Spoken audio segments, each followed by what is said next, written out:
A deadly turn of events sparking even more distrust between the FBI and a group of angry militiamen in rural Oregon. One rancher killed and conflicting eyewitness accounts adding fuel to the fire in the nearly month-long armed standoff. Tonight, questions about how this will end. Here's ABC's Neil Karlinski.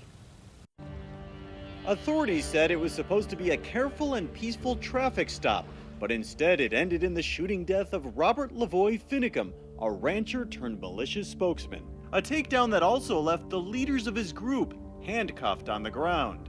Tonight, the scene is turned into a rallying cry for the armed occupiers at a remote wildlife refuge here who took over this land in early January.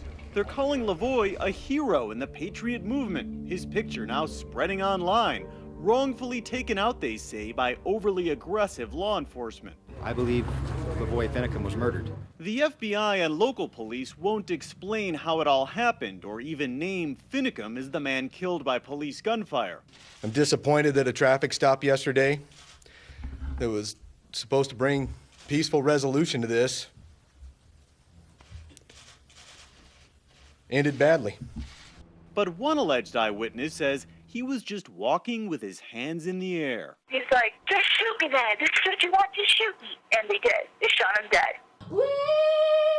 In an audio interview posted to YouTube, Victoria Sharp, seen here in this video shot by ABC News earlier this month at the refuge, says she was in the car with Finicum when it all went down. He was just walking with his hands in the air, and I saw it. I swear to God. And then after he was down on the ground, shot him 3 more times. But like so much in this bizarre occupation, the story is not so clear. Yet another alleged witness says Finicum wasn't executed. He charged after law enforcement. He was not on his knees. He was none of that nonsense. You know, that was a miscommunication. One of the occupiers, Pete Santilli, live streamed his approach to the FBI blockade after he heard that shots had been fired. If they've taken Ammon into custody, okay, it's time for, there's women and children up there, okay? There's women and children. We need to go get them out. He was then taken into custody. They're surrounding us. There's no firearms in the car, so please don't aim the rifle. Sir, at no one's aiming a rifle. We're asking you to move back. This is a perimeter now. You need to move back.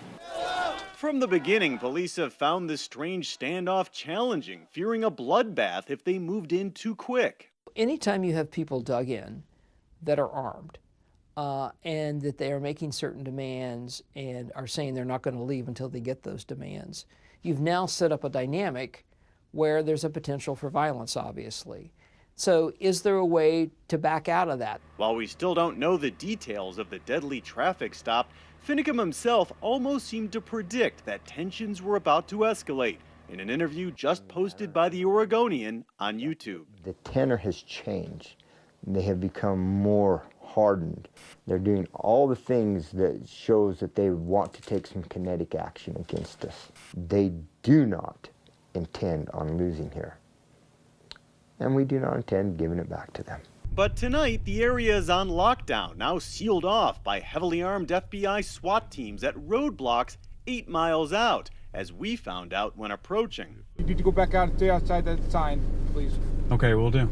Well, those guys meant business. In all, 8 key members of the occupation are now under arrest, facing a federal charge of conspiracy to impede U.S. officers by use of force.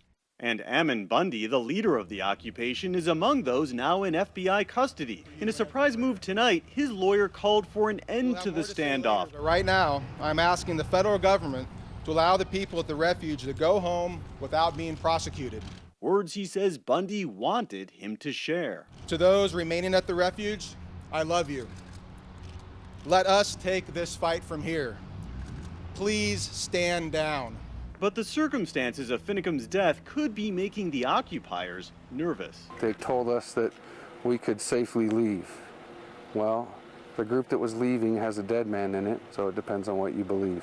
The standoff began in early January when several dozen militiamen led by Bundy and Finicum took over the remote refuge when no one was there. This refuge here is rightfully owned by the people. And we intend to use it Bundy said his group was fighting for the return of thousands of square miles of federal land to ranchers like him and fighting for freedom for 2 other ranchers convicted of lighting fires on federal land. I'm going to jail for 5 years for 127. Seems like a bit of an overkill. When we first visited the compound, despite the fact that many were armed, it was seemingly peaceful and law enforcement was keeping their distance. This is the sanctuary they've taken over. You can see their guard tower in the distance over there. And here you really don't see a lot of presence at all. And they have gasoline, actually, fuel pumps for their vehicles. Inside, bunks the militia members slept on, a woman preparing meals. At the time, ranchers were pleading for others to join their cause. We need you to get here and stand with us. Whether you're armed or unarmed, you get up here. Finicum, a grandfather of 19, had traveled here from Arizona and said he was from a long line of ranchers. Their livelihood is being threatened, their economic ability to ranch is being squeezed, and they're being squeezed out. Their way of life, generational. Get back now! Lavoie had been in trouble with authorities before, joining rancher Cliven Bundy in a 2014 face-off with federal agents over cattle grazing rights. Back up! You're gonna get back! And when I met him, he told me he was willing to die for the cause. Well, how did we get this freedom in the first place? Was it not people who gave their life to us? Was it not a great gift, a great sacrifice? It certainly was. You love your wife, you love your kids, you give them a hug, and if I see them on the flip side, I see them on the flip side. Today, there's growing concern that Finicum will become a martyr for extremist groups. Many of his supporters voicing their anger all over the internet. Nevada Assembly member Michelle Fiore tweeted her support for Finicum, referring to his death as a murder.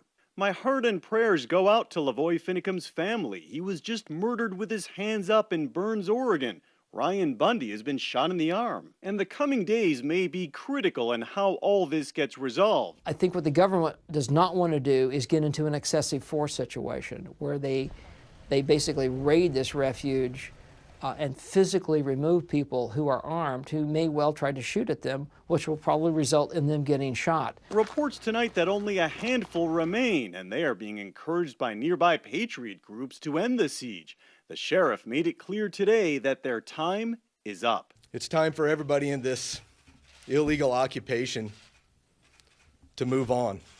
We don't arm up and rebel. This can't happen anymore. This can't happen in America, and it can't happen in Harney County.